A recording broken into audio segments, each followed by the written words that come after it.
In this episode of the Leadership Atlas, we're heading to Finland, a nation renowned for its world-class education system and often celebrated as the happiest country in the world. Beneath that reputation lies a cultural philosophy that captures quiet strength and perseverance known as Sisu. Today, we'll explore how Sisu translates into leadership and learning in higher education, and how it can help guide universities as they navigate uncertainty. I'm delighted to be joined by Professor Sari Lindblom, Rector of the University of Helsinki. Sari is a psychologist whose research focuses on student learning, well-being, motivation, and procrastination. And she's spoken powerfully about research as a force for hope and for societal progress. Sari, it's great to have you with us today. Very glad to be here. Yes. Many people may have heard of the word Sisu, but don't necessarily understand what it means. How would you describe Sisu? I think it's about perseverance. It's about kind of motivation to complete something that you have started. I think could also be about stubbornness. And then for me personally, Sisu includes also courage to do something that you consider important. So you've mentioned courage and hope, and you've also talked about defending and generally about defending academic freedom, especially in uncertain times. How do you see Sisu reflected in Finnish universities, and particularly the University of Helsinki, through the challenges of funding pressures, political shifts, and increasing uncertainty? If I were to talk to you as a researcher, I would use concepts like self-efficacy.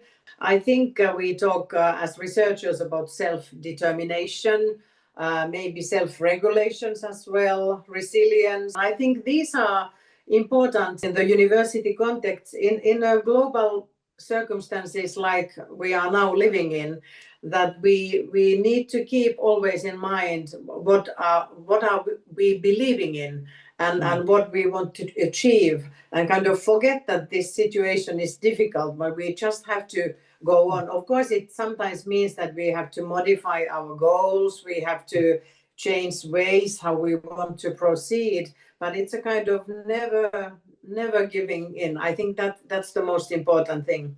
So thinking a little bit more about students, and I'm intrigued with one of your research fields, which has been described as procrastination. And I think we could all learn something from you about procrastination and how to avoid it. But I'm interested in just hearing a little bit more about that. When I was just a professor at the university, and I actually, of course, I did research on procrastination, but I have also taught a lot academic writing. And in writing your academic thesis, procrastination is probably manifesting very easily, that everything I can begin tomorrow. But then when I did research on procrastination, I became more and more worried that when I talk about procrastination and using the Finnish concepts related to that, most of the students start laughing or at least smiling. But then I try to explain that this is actually a serious thing. And maybe the most serious part of it is that the kind of vicious circle begins very, very fast.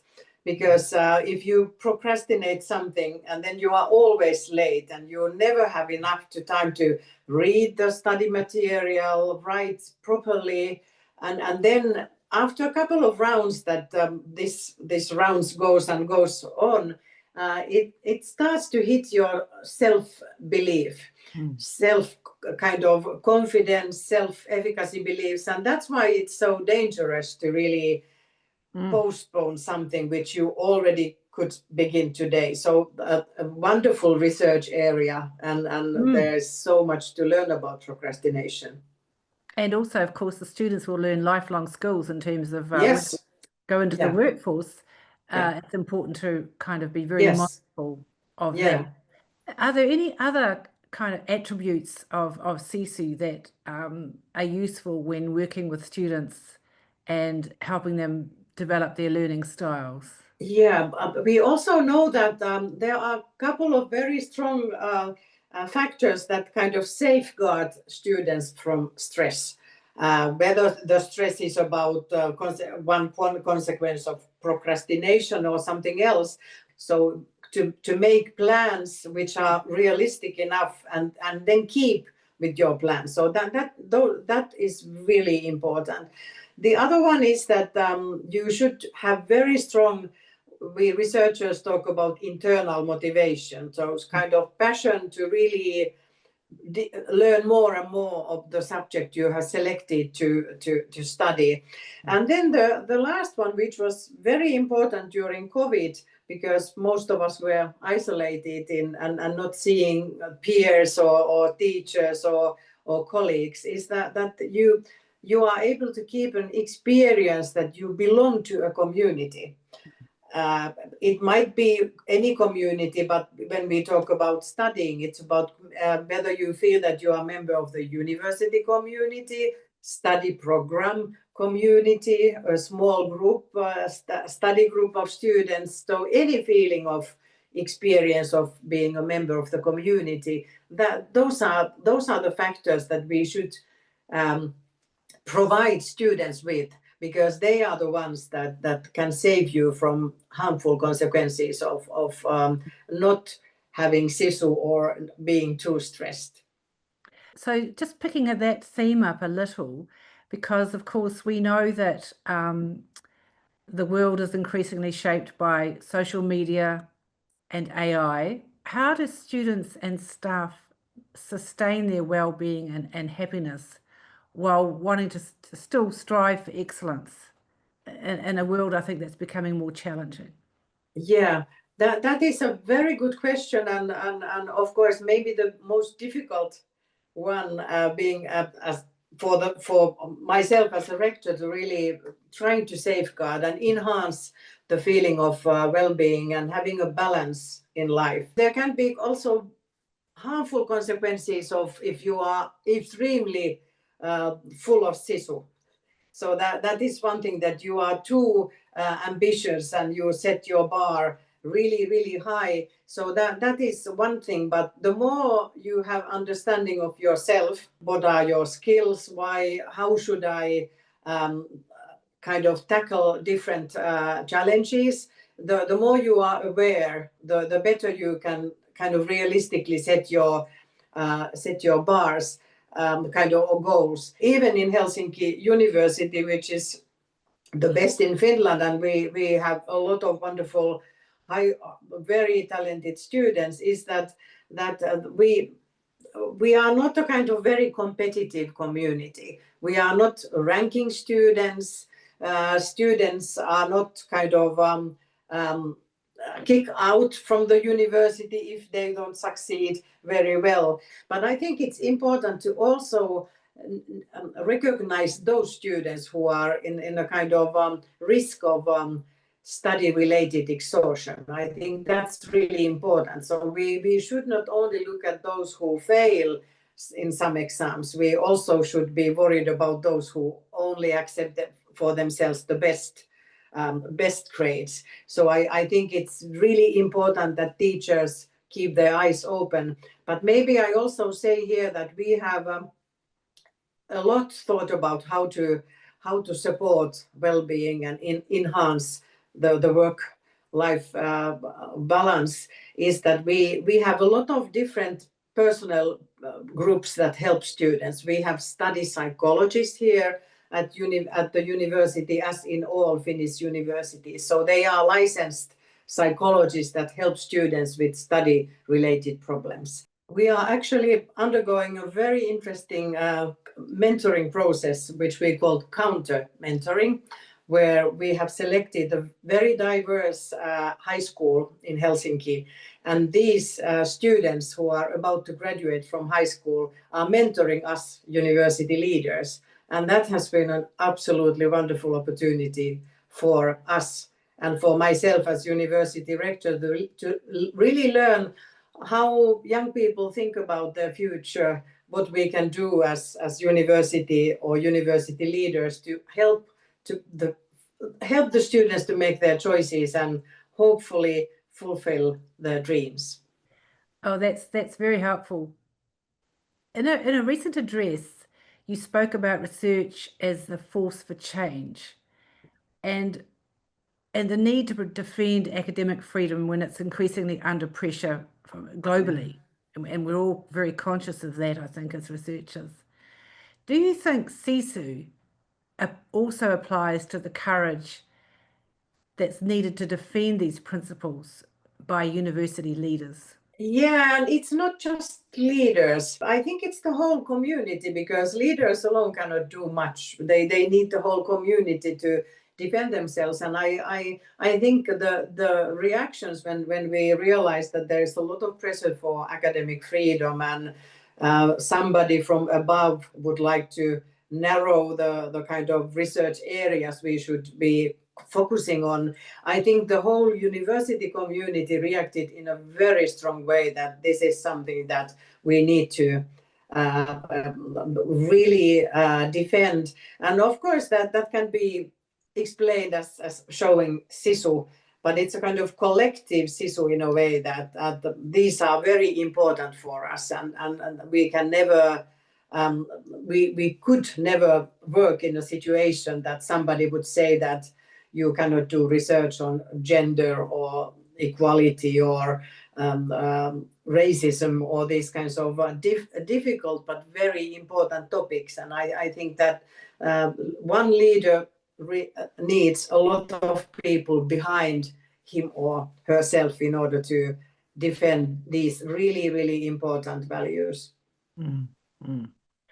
Now, you've spoken about the importance of international collaboration and the University of Helsinki's efforts in attracting global talent. Why is attracting global talent and developing international research partnerships so central to your mission? And how does this strengthen Finland's role in tackling the big global challenges? Nobody, not one country, not one discipline can solve these alone. So we need a collective effort to really put all our forces together and try to solve or just make world a little bit better place to live in. So I think it's really important. But if I look internationalization and international collaboration from our students' point of view, I think it's really important that they learn that there are different cultures, different ways of looking at things. There might be something that in another culture they consider as self-evident, as we do here in Finland, that we sometimes forget that these things that we have are actually might be rare in some other culture. So I think it's really important, whether it's an international students who come to Finland and talk and study together with our students, or whether there is one student who goes abroad for an exchange to learn something. I think that that's really, really important. And then, of course, when we talk about research, we are a very small country with only 5.7 million inhabitants. So I think we are so small that we really need to reach out. And only this 5+ million people speak Finnish. So we need to be able to reach out, published our research in English and other languages as well, because then nobody would know how good we are at some areas. And of course, at the same time, we always think that what is there that we can give to the international community. I think it's a two-way street, absolutely. Thank you. I think one of the things that is really resonating for me today in listening to you speak is a reflection of a really deep commitment to community across, but from your university, but also I think across Finland. And I think one of the intriguing things is that Finland is often recognized as the happiest country in the world, but I think that says a lot about your nation's deep commitment to community and well-being. It can be so, and was this now the 8th time, but I think it took us at least 3 or 4 times that we were just wondering that cannot be true. Who has answered the questionnaires and what data or indicators they have been looking at. And maybe it's very good that somebody else puts a list of what makes us happy, so that that is also something of kind of showing how international collaboration is very important, that somebody from outside says that you have this and that and that and so you are happy. So because we are not kind of on average, Finnish people are not like, yee-hoo, everything is wonderful and we are great and we are having a nice time. So I think it's a kind of modesty partly and hiding your kind of happiness. But I think it's I think it's definitively about equality, equity. I think these are really important. So we have a very strongly kind of all of us have been educated in a way that everybody is equal and everybody should be given equal opportunities. So I think that is one big dimension in being happy. So if you could share one message with students and future leaders, both in Finland and around the world, about the lessons that Finland and the University of Helsinki can offer in shaping the future of higher education, what would that be? If I only have to choose one, I would say that every child has to have an opportunity for education, from primary school up to university education. And in Finland, it is possible to have an education without tuition fees. And that I think is absolutely important. Every child, independent of their parents, where they live, or their parents' wealth. So I think it's really important. And this is something that we consider as very dear in Finland. Finland's quality of its education system is absolutely renowned across the world. And I think it's pretty much the envy of many countries. So I think it's a real tribute to how Finnish society has developed over time. I just really need to draw this to a close now, and I'd just like to thank you, Sari, so much for sharing your reflections. It's your words remind us that Sisu is not just about endurance, but it's about what you might call purposeful perseverance, holding on to hope, truth, and community, even in uncertain times. And perhaps as universities everywhere face increasingly complex challenges, Sisu offers a model for leading and learning with courage and conviction. Thank you. Thank you, Jenny. And if I can say a final thing is that Sisu is not in the Finns' genes. It is an attitude. So everybody can just have Sisu. So it's available for everybody in the world.